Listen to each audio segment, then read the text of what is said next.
अस्सलामुअलैकुम। बेटा मैं आपसे डिस्कस कर रहा था अक्टूबर नवंबर 2024 और उसका वेरिएंट 12। हमने 20 एमसीक्यूज डिस्कस कर लिए थे। मैं स्टार्ट करता हूँ क्वेश्चन नंबर 21 से बेटा। With statement comparing magnesium and barium और देयर कंपाउंड्स। ठीक है, मैग्नीशियम बेरियम और there compounds is correct. Magnesium और बेरियम दोनों ग्रुप टू के हैं। तो अब ग्रुप टू के बारे में आपने solubilities of hydroxide, solubility of sulphates, reactivity वगैरह वगैरह ये चीज़ें पढ़ी हुई हैं। ठीक है, देखते हैं क्या बोलता है। Magnesium reacts with dilute hydrochloric acid more rapidly than barium. गलत इसलिए बोल रहा है क्योंकि ग्रुप टू में टॉप टू बॉटम आते हुए रिएक्टिविटी इंक्रीज होती है, तो barium will react more rapidly. 1 mole of magnesium carbonate gives off a greater amount of gas when it reacts with an excess of dilute hydrochloric acid than 1 mole of barium। बकवास कर रहा है, दोनों में same ही produce होगी। आप अगर barium carbonate और मैग्नीशियम कार्बोनेट का रिएक्शन HCl के साथ करवाएं तो दोनों केसेस के अंदर 1 1 मोल गैस ही प्रोड्यूस कर रहे होंगे, तो कोई फ़र्क नहीं पड़ेगा उसके अंदर। ठीक है, जैसे अगर आप जर्नल रिएक्शन देखें, ये देखें ग्रुप टू कार्बोनेट का, मैं अब यहाँ आप एम रख दें, मेटल कोई भी रख दें, आप इसको HCl के साथ रिएक्ट कराएं बेटा, तो XCl2 plus H2O plus carbon dioxide, तो 1 मोल हमेशा 1 मोल ही प्रोड्यूस करेगा। आप 1 मोल कोई सा भी मेटल कार्बोनेट ले लें ग्रुप टू का। ठीक है, तो बी गलत हो गया। सी पे आए, the solubility of magnesium sulphate is water is greater then the solubility of barium sulfate in water. Top to bottom solubility of sulfate decreases, तो magnesium sulfate is more soluble than barium sulfate। The right answer must be the C बेटा, C answer होना चाहिए। अपनी समझ के लिए पढ़ लेते हैं। Magnesium carbonate thermal decomposition less readily than barium carbonate. उल्टा बोल रहा है, ऊपर से नीचे आते हुए थर्मल स्टेबिलिटी इंक्रीज होती है, तो मैग्नीशियम कार्बोनेट रेडिली डिकम्पोज होगा देन बेरियम कार्बोनेट, तो ये गलत बोल रहा है। क्वेश्चन नंबर 22 पे आते हैं। The colours of the silver halide, ठीक है, silver chloride, silver bromide, silver iodide different, बिल्कुल सही कह रहा है। ये वाइट होता है, ये क्रीम होता है, ये येलो होता है। Solubility of these halides in aqueous ammonia also differ. Yes, silver chloride soluble, partially soluble और ये इनसॉल्युबल बेटा। Which row is correct? Colour of AgBr cream होता है, तो ये गलत हो गया, ये गलत हो गया।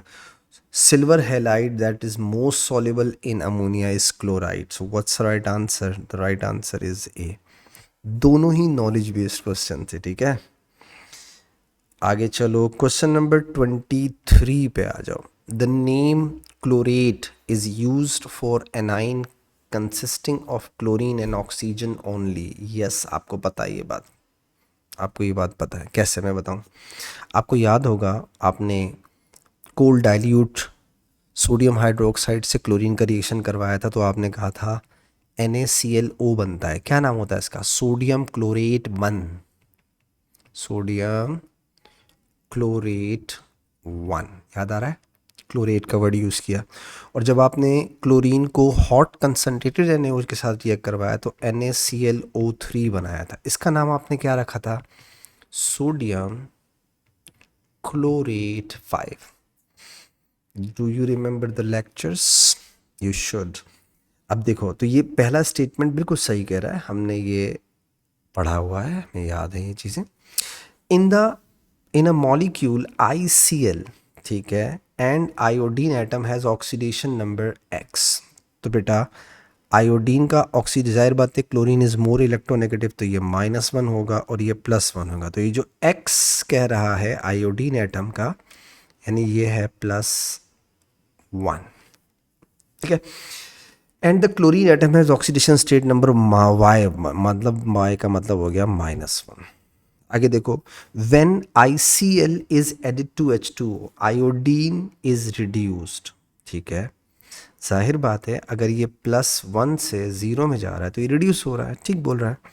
विच statement about the value of x और वाई इज करेक्ट, यानी ऑक्सीडेशन स्टेट के बारे में पूछ रहा है। हम ऊपर कर चुके हैं, एक्स प्लस वन है, वाई माइनस वन है। चलो पढ़ते हैं आगे। Option A, x is the same oxidation number of chlorine in the chlorate ion formed when chlorine is added to cold NaOH।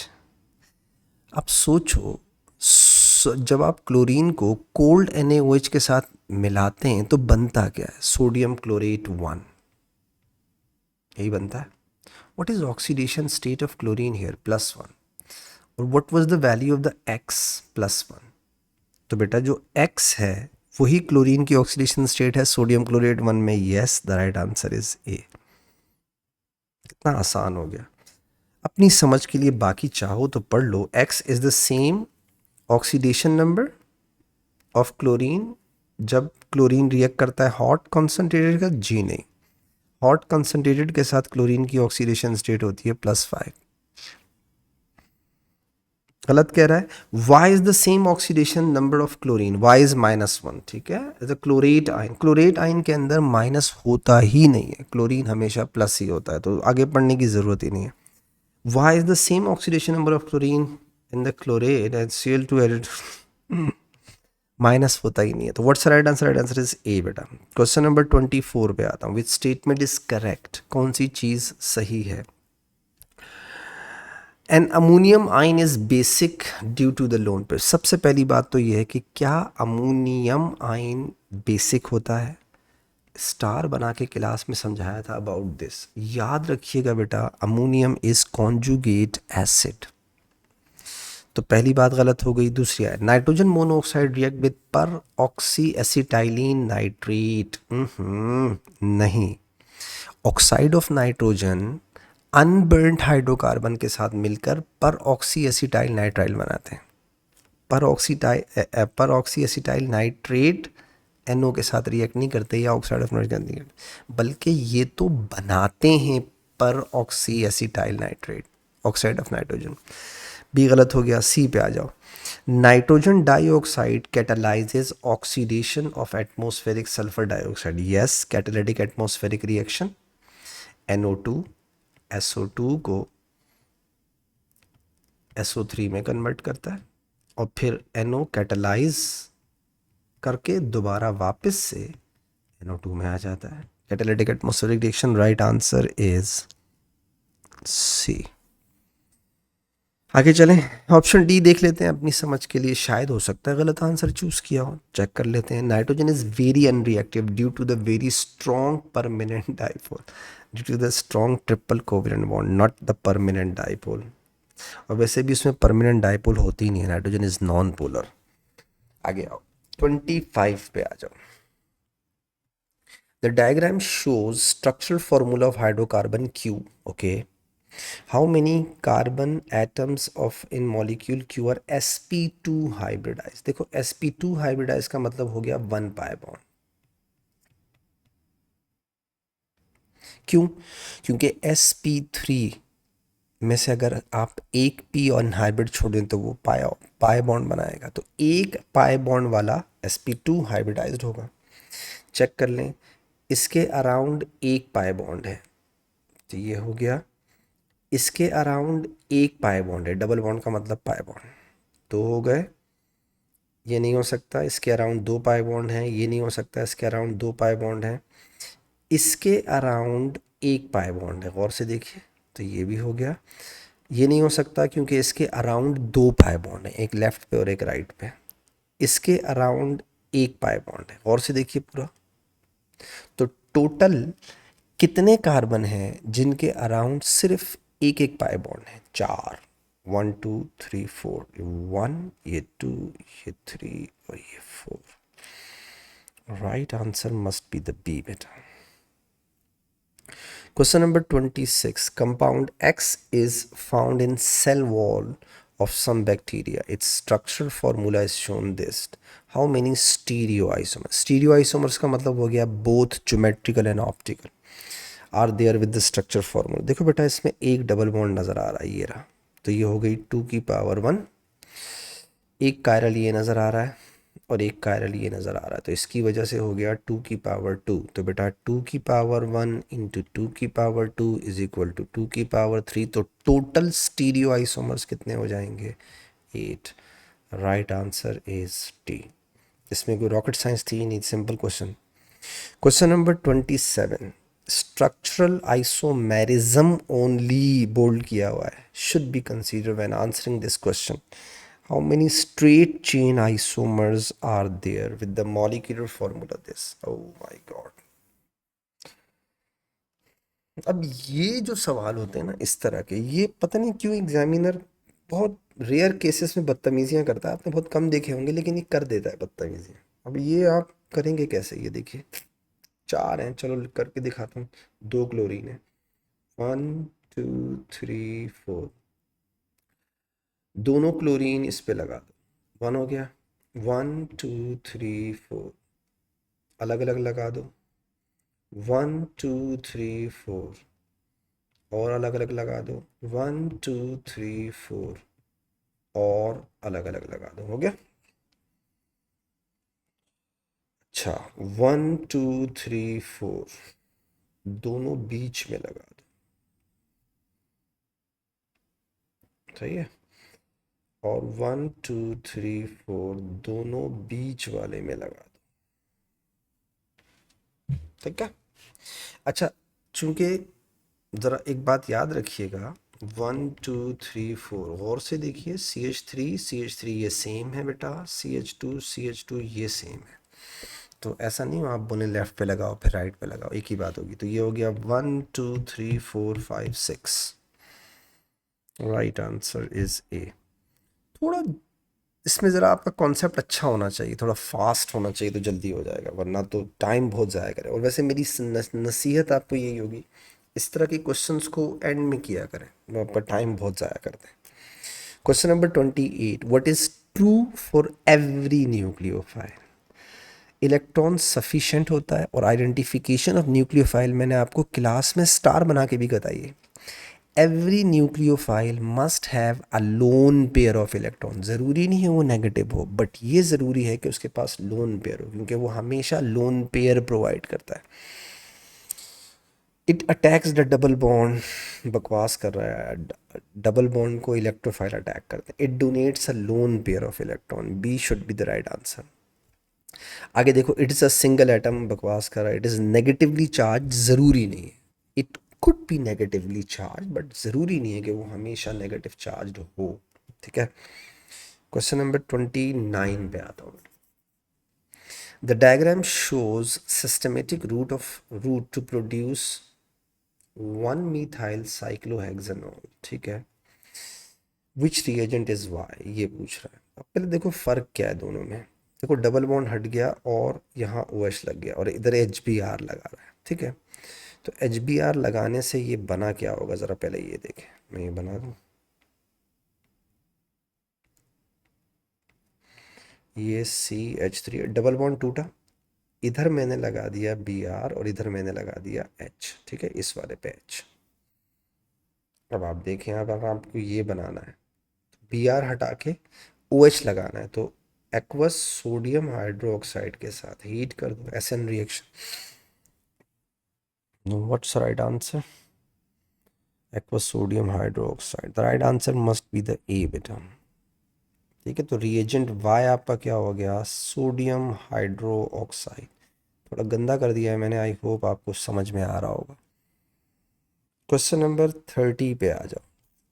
X and Y are reagents required to convert 1 bromopropane to butanoic acid। अब आप देखो, prop ब्यूट में जा रहा है तो cyanide involve होगा ना, nitrile reaction, carbon chain extend हो रही। अच्छा, अब देखो यहाँ से यहाँ साइनाइड, पहले अपना काम करते हैं। ये बी आर हटा, ठीक है, और सी एन लगा। तो इसका मतलब ये हुआ, आपने यहाँ तो पोटेशियम साइनाइड या सोडियम साइनाइड लिया होगा इन इथेनॉल और हीट या रिफ्लक्स किया होगा। ठीक है। उसके बाद आपने एक्वस एसिड डाल के हीट किया होगा। क्यों? क्योंकि acidic hydrolysis of nitrile will produce carboxylic acid. तो ये कार्बोक्सिलिक आ गया। वो बात समझ में आ गई होगी। What are the correct identities of reagent X and Y? देख लो बेटा, ये गलत है, ये गलत है। HCN यूज होता है न्यूक्लियोफिलिक एडिशन कार्बोनाइल के लिए, ठीक है। HCN मत यूज करना। पोटेशियम साइनाइड इन अल्कोहल, ठीक है, या इथेनॉल। उसके बाद है सोडियम हाइड्रोक्साइड, और नहीं नहीं, सोडियम हाइड्रोक्साइड से सॉल्ट बनता है, ठीक है। 2 स्टेप में बनता है, उसने एक ही स्टेप में बनाया हुआ है, तो best option must be the C. B को इसलिए चूज नहीं किया कि बी 2 स्टेप में बनता है ना, ठीक है। यानी आपने नाइट्राइल की अगर अल्कलाइन हाइड्रोलिसिस की है तो पहले स्टेप में सॉल्ट बनता है, दूसरे स्टेप में एसिडिफिकेशन करने से बनता है, जबकि कार्बोक्सिलिक एसिड, और जबकि नाइट्राइल की एसिडिक हाइड्रोलिसिस करने से एक ही स्टेप में कार्बोक्सिलिक बन जाता है। क्वेश्चन नंबर 31 पे आता हूँ। The table shows 3 sets of reagent conditions, ठीक है। Which set of reagent conditions can be use to produce 2 chloro 2-methyl propane as one of the organic products? करना पड़ेगा इसको, ये ले मैं कर देता हूँ। CH2 डबल बॉन्ड CH3 को HCl के साथ रिएक्ट कराया तो रूम टेम्परेचर पे रिएक्शन हो जाएगा। ये बन सकता है CH3, यहाँ Cl लगा दो, इधर H लगा दो, तो बन गया, ठीक है। 1 is right. 2 chloro 2 methyl propane बन गया, सही है, तो 1 इज़ करेक्ट बेटा। 2 पे आ जाओ। 2 क्या है ज़रा देखो, CH3C, यहाँ है CH3, यहाँ है OH, और साथ में है CH3। आयोनाइल क्लोराइड के साथ रिएक्ट कर रहा है, सब्स्टिट्यूशन रिएक्शन होगा, OH हटेगा, Cl लग जाएगा। इसका मतलब है ऑप्शन 2 भी सही है। गुड। थर्ड पे आ जाओ। थर्ड क्या है बेटा, CH3 और CH3 क्लोरीन के साथ रिएक्ट करवा रहे हैं, सब्स्टिट्यूशन रिएक्शन है, तो हो सकता है ना ये H सब्स्टिट्यूट हो जाए, ठीक है, बिल्कुल पॉसिबल है। उसने ये थोड़ी बोला है कि ओनली प्रोडक्ट, वो कह रहा है as one of organic product, तो बन सकता है, पॉसिबिलिटी तो है ना।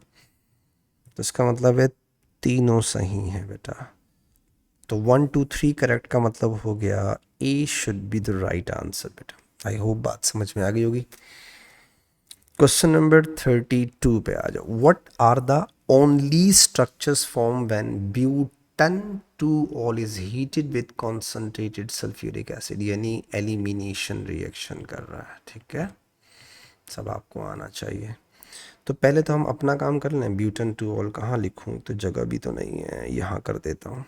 देखिएगा 1 2 3 4, ये हो गया ब्यूटन 2 ऑल। आप इसको डिहाइड्रेट करें, एलिमिनेशन रिएक्शन करें। 2 पॉसिबिलिटीज़ हैं, एक बन सकता है ब्यूट 1इन और एक बन सकता है ब्यूट 2इन। इसमें 2 पॉसिबिलिटीज़ हैं, एक सिस की और एक ट्रांस की।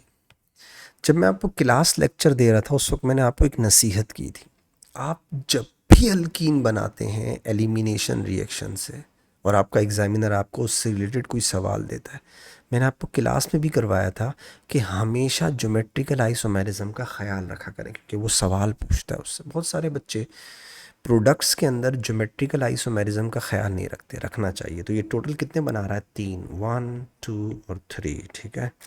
तो ये 2 वाला गलत हो गया और ये 2 वाला गलत हो गया। बी और डी में से कोई एक आंसर है। अच्छा, ये देखो, इसने ये तो बहुत ही अजीब सी चीज़ दी हुई है, बी और डी में से ब्यूट। ये तो कोई कंपाउंड ही नहीं है ना। देखो, ये अलग है और ये अलग है, ऐसा थोड़ी होगा। सिस ट्रांस होना चाहिए ना बेटा। सिस ट्रांस तो मॉलिक्यूलर फार्मूला सेम होता है, सिर्फ arrangement of atom in space different होती है। तो ये हो गया ब्यूट 1इन, मुझे ये नज़र आ रहा है, ये है ब्यूट 1इन, ठीक है। 1 2 3 4, इधर चेक करो, 1 2 3 4, ये है ब्यूट 2इन, हो गए दोनों। ये हो जाएगा ट्रांस, ये देखो एच एच और CH3, और ये देखो HH एक साथ हैं तो ये सिस हो गया। Right answer must be the B बेटा। Question number 33. The compound leaf alcohol is partly responsible for the smell of new mown grass. ठीक है, लीफ एल्कोहल आपको दिया हुआ है, उसमें दो फंक्शनल ग्रुप हैं, एक अल्कीन है और एक अल्कोहल है primary. What will be formed when leaf alcohol is oxidized using excess hot acidified KMnO4? देखो बेटा, acidified K2 hot acidified K2Cr2O7, KMnO4 alkyne से भी रिएक्ट करता है और अल्कोहल से भी रिएक्ट करता है, लेकिन K2Cr2O7 सिर्फ अल्कोहल से रिएक्ट करता है, उसका अल्कीन से कोई ताल्लुक नहीं होता है। ठीक है, तो अगर आप प्राइमरी अल्कोहल की ऑक्सीडेशन करेंगे तो क्या बनेगा, कार्बोक्सिलिक। तो अगर मैं इसकी ऑक्सीडेशन करूं तो ये होना चाहिए CH3 CH2 CH double bond CH2 COOH, ये होना चाहिए बेटा, ये होना चाहिए ऐसा CH2COOH, ये आंसर होना चाहिए। That's it. हाँ, अगर ये KMnO4 होता तो ये डबल बॉन्ड को भी तोड़ देता। अब आप चेक कर लो ये कहाँ लिखा हुआ, मुझे तो ऑप्शन सी नज़र आ रहा है, देखें गौर से। The right answer is C. Question number 34 पे आइए। Compound X does not react with Tollens reagent, no aldehyde. आगे आओ। Forms yellow precipitate with alkaline aqueous iodine, बहुत कुछ हो सकता है, मीथाइल कीटोन हो सकता है, सेकेंडरी अल्कोहल विद CH3CHOH हो सकता है, वगैरह वगैरह। आगे लिखा है does not react with sodium, oh no alcohol no carboxylic, यानी कार्बोक्सिलिक भी नहीं है और अल्कोहल भी नहीं, तो कंफर्म्ड हो गया ये मीथाइल कीटोन ही है फिर कोई, ये चीज़ है ये। ठीक है, आगे देखो, एल्डिहाइड नहीं हो सकता, ये एस्टर है नहीं हो सकता, ये अल्कोहल है नहीं हो सकता। What's right answer? Right answer is B. ये totally knowledge based question. Question number 35 देखिएगा। Which compound can undergo nucleophilic addition? Carbonyl. Carbonyl में कौन सी रिएक्शन होता है? Nucleophilic addition. चेक करो इसमें कार्बोनाइल का, ये अल्काइल हैलाइड है, ये अल्केन है, ये अल्कीन है। Ethanol is carbonyl aldehyde ketone. Right answer is B. B aldehyde ketone में कौन से रिएक्शन होते हैं? एल्डिहाइड कीटोन्स के अंदर होते हैं न्यूक्लियोफिलिक एडिशन। क्वेश्चन नंबर 36 देखिएगा। C2H5COOCH3 reacted with aqueous acid. अब देखो ये एस्टर है, आप एसिड के साथ रिएक्ट करवा रहे हैं, इसका मतलब हो गया एसिडिक हाइड्रोलिसिस कर रहे हैं आप। ठीक है, रिएक्शन करवा के the products from this reaction are reacted with lithium aluminium hydride to form two molecules Y and Z। C2H5COOCH3 से दो प्रोडक्ट बनेंगे, बिल्कुल सही कह रहा है। यहाँ से तोड़ो इसको, ये बनेगा C2H5COOH CH3OH, दो बनेंगे। ठीक है, two molecules of Y and Z। उसके बाद अच्छा सॉरी, दो molecule the products form the products form sorry this reaction reacted with lithium aluminium hydride. ठीक है, यानी पहले ये दो बने, फिर उसने क्या किया, इसको लिथियम एल्यूमिनियम हाइड्राइड से रिएक्ट कर, अल्कोहल तो रिएक्ट करेगा नहीं, लिथियम एल्यूमिनियम हाइड्राइड से रिएक्ट करवाया, तो ये बनेगा C2H5CH2OH, अल्कोहल रिड्यूस हो जाएगा।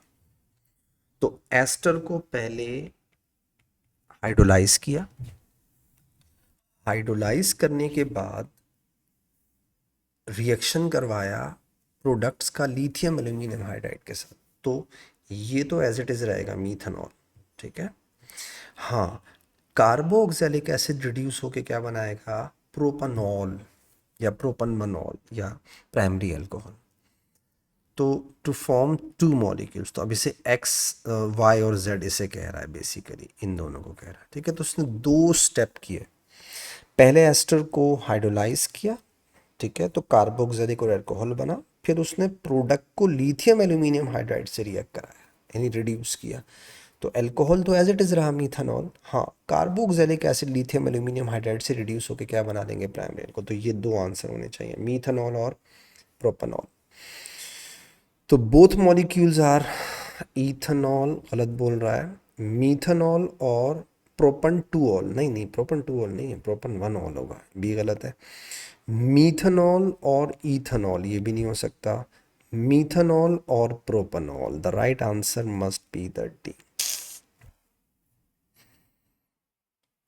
क्वेश्चन नंबर 37 देखिएगा। A sample of propanoic acid mass 3.7 gram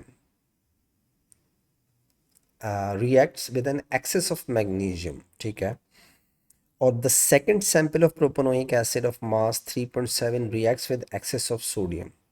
Both reactions go for completion forming gas, which row is correct. अब बोल रहा है volume of gas formed at STP, centimetre cube. अच्छा, RTP पे 1 मोल gas का वॉल्यूम होता है 24 DMQ और STP पे होता है 22.4, तो ख्याल रखिएगा इस बात का बेटा। चलें, सबसे पहले मैं वो बना लूँ प्रोपेनोइक एसिड का, जो मैं दोनों के साथ पहले एक इक्वेशन बना दूँ ताकि आसान हो जाए, ज़रा देखिएगा।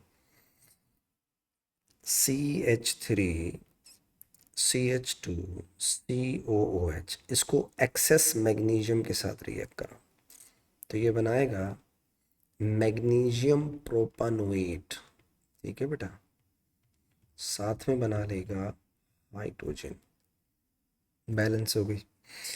अच्छा, दूसरी इक्वेशन देखिएगा, CH3 CH2 COOH, इसको आपने एक्सेस सोडियम के साथ, देखो एक है एक्सेस मैग्नीशियम और एक है एक्सेस सोडियम, ठीक है, ये आपने सोडियम के साथ रिएक्ट कराया तो ये बनाएगा सोडियम प्रोपनोएट।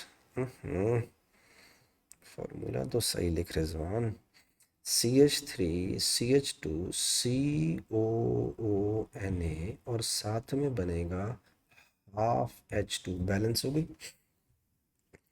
अच्छा, प्रोपेनोइक एसिड का मास कितना होता है निकाल लूँ। प्रोपेनोइक एसिड का फॉर्मूला होता है C3H6O2, पहले मैं मास निकाल लूँ इसका। 12 इंटू 3 प्लस 6 प्लस 32, ये हो जाएगा 74, इसका मास है 74। अब हम निकाल लेते हैं, चेक कीजिए, देखो ये 2 मोल्स है, ये तो एक्सेस है तो इसको हटा दो और इसको हटा दो, क्योंकि जाहिर बात है amount of product depends upon amount और लिमिटिंग रिएक्टेंट, तो एक्सेस की तो बात ही नहीं कर रहा है। आ जाओ, 74 इंटू टू, 74 इंटू टू, ये हो जाएगा 148। 148 ग्राम से 1 मोल हाइड्रोजन प्रोड्यूस हो रही है और STP पे उसका वॉल्यूम होगा 22.4 DMQ। तो बेटा 3.7 ग्राम से कितनी हाइड्रोजन प्रोड्यूस होनी चाहिए, 3.7 gram will produce the XDMQ, let me calculate. 3.7 into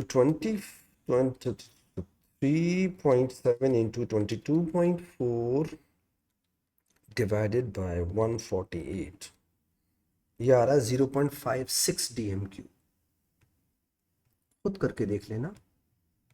0.56, नीचे आ जाओ, ये एक ही मोल है तो 74 gram will produce half mole of hydrogen. Half mole का मतलब 22.4 का हाफ करो कितना होता है, 22.4 डिवाइड बाई 2, 11.2, 11.2 DMQ। तो बेटा कितना है इसका, 3.7, ये भी 3.7, वो भी 3.7 है, 3.7, 3.7 gram will produce the XDMQ. So 3.7 into 11.2 divided by 74, 0.56, दोनों 0.56 DMQ प्रोड्यूस कर रहे हैं और अगर आप इसको सेंटीमीटर क्यूब में कन्वर्ट कर लें मल्टीप्लाई बाय 1000 करके तो 560 सेंटीमीटर क्यूब आंसर आएगा। Right answer is A. Question number 38 पे आता हूं बेटा। Which statement about this is correct? It can be hydrolyse to secondary alcohol. नहीं ना, जब आप इसको हाइड्रोलाइज करेंगे तो यहां से टूटेगा, तो ये बेटा methanol is a primary alcohol not secondary. It can be made using ethanoic acid with a suitable alcohol. नहीं ना, एल्कोहल इज ये एस्टर है, तो एल्कोहल तो मीथेनॉल है, बट आपका एसिड इथेनोइक थोड़ी है। ये देखिए पूरी दुम लगी हुई है इसके साथ, 1 2 3 4 5 5 पेंटा है, penta. It gives positive test with alkaline aqueous iodine. जी नहीं, इसमें ना सेकेंडरी एल्कोहल है विद CH3CHOH, ना मिथाइल कीटोन है, ये तो एस्टर है, दिस इज एस्टर, तो ये भी गलत हो गया। When treated with hot concentrated acidified KMnO4 gives this as one of the product। अब एक ही बचा है तो यही आंसर होगा। क्यों होगा चेक कर लेते हैं। Let's see। मैं आपका साथ देता हूँ, आप यहाँ देखिएगा, इसको मैं पहले यहाँ बना लूँ। CH2 CH3 CH2 CO O CH3, ठीक है। आपने कहा treated with hot concentrated acidified, यानी एसिडिक हाइड्रोलिसिस। तो पहले तो इसको यहां से तोड़ दो, तोड़ दिया, ये पार्ट अल्कोहल वाला हो जाएगा और ये पार्ट वाला कार्बोक्सिलिक। दूसरी बात KMnO4 है तो यहां से भी टूटेगा। अब जरा प्रोडक्ट देखिएगा क्या होगा। CH3 CH2, देखें एसिडिक हाइड्रोलिसिस हो रही है, एसिडिफाइड है, तो इसका मतलब है कार्बोक्सिलिक बनेगा और ये कीटोन बन जाएगा। क्यों? इसलिए कि double bonded carbon directly attach with to. गौर से देखिए, ये यही चीज़ है, गौर से देखें। CH3 CO, ये रहा, फिर CH2, ये रहा, फिर COOH, ये रहा। So what's right answer? The right answer is D. It was a tricky question. Question number 39. Synthetic resin can be made by polymerization of variety of monomer including prop-2-ene-1-ol. Which structure represent the repeat unit of the polymer? ये देखें, एक O level वाला सवाल आपको दे दिया। CH2 double bond CH है, double bonded carbon के left right पे कुछ नहीं होना चाहिए, बस ये हो गया। एक बॉन्ड हटाओ, दो बॉन्ड लगाओ, ब्रैकेट लगाओ, एन लगाओ, ये बन गया पॉलीमर। अब ये ढूंढ लो ये कहाँ है, ये रहा। नहीं नहीं नहीं, कहाँ है, ये रहा। CH2 CH CH2OH। Right answer must be the P। Question number 40 देखिएगा। विटामिन C, ठीक है, has structure shown. The mass spectrum vitamin C is the molecular ion peak, यानी M पीक। मास ओवर चार्ज वैल्यू 176, यानी relative mass दे दी, ये molecular mass है इसका, ठीक है। अबंडेंस दी हुई है M पीक की 7%। What is the abundance of M+1 peak? चलो शुक्र, एक और आसान सवाल आ गया। आपको पता है ना बेटा, एक फॉर्मूला होता है M/M+1 is equal to 100/1.1 n। n is number of carbon, M+1 पूछ रहा है, तो जरा अगर मैं इसे रीअरेंज करूं तो M+1 will be equal to M into 1.1 into n upon 100। हो गया, M+1 आ जाएगी। M कितनी दी हुई है आपको? 7%, इंटू 1.1 इंटू n क्या है? नंबर ऑफ कार्बन, गिन लो कितने, 1 2 3 4 5 6 कार्बन है।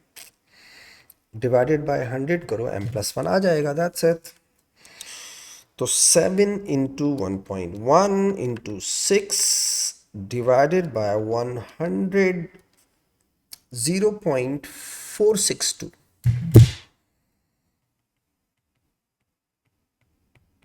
आंसर।